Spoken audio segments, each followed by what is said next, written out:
টাটকা তাজা মাছের রাজা, ইলিশকে দেখেই সবার মজা। হি হি হি হি।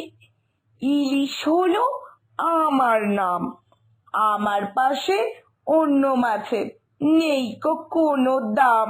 হি হি হি হি। ওফ বাবা, এ কে রে?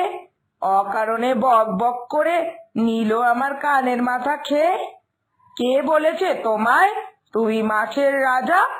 হতে পারে লোকে তোমাকে দেখে পাচ্ছে মজা, তার মানে এইটা নয় কো যে তুমি মাছের রাজা।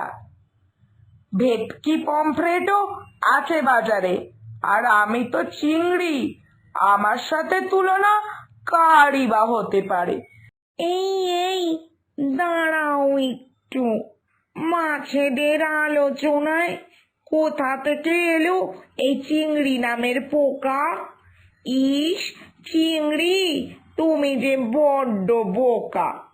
থাকতো যদি বুদ্ধি মাথায়, তাহলে বুঝতেই পারতে মাছেদের সাথে কি পোকার তুলনা হয়?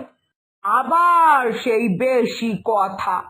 সব কিছু নিয়েই এই ইলিশের তো দেখছি বড্ড মাথা ব্যথা। নামে ইলিশ, দেখতে তো পুরো বালিশ, আর সবার নামে শুধু করছে নালিশ।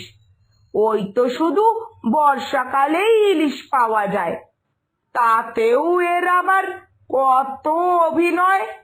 যদি আমার মতো ইলিশ পাওয়া যেত 12 মাস, তাহলে না জানি ইলিশ করতে চাইতো কত কারো সর্বনাশ। যার নেই নিজের কোনো মাছের পরিচয়, তার কাছেই আবার আমায় কত কথাই শুনতে হয়। সত্যি হাস্যকর। জলের পোকা বলে লোকে, পাওয়া যায় তো ওই পুকুর ঘাটে। হি হি হি হি হি। কে বলেছে আমি থাকি শুধু পুকুর ঘাটে? যত সব বাজে কথা। নদী থেকে সমুদ্র সবই আমার জায়গা। যারা সব জানে কম, তারা করে বেশি বক বক। ওই ওই তো সারা বছরে শুধু একবারই জল থেকে বেরোলে এই হয় হাল। না আছে জ্ঞান, না আছে বুদ্ধি, না আছে ভদ্রতা। এর সাথে কথা বলা একেবারেই অযথা।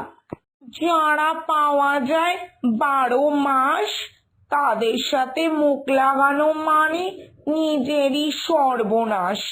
12 মাসই সর্বনাশী জলের এই পোকা, এর সাথে যে কথা বলবে সে হবে বড্ড বোকা।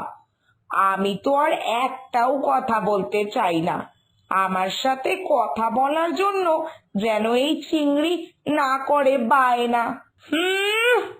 বয়েই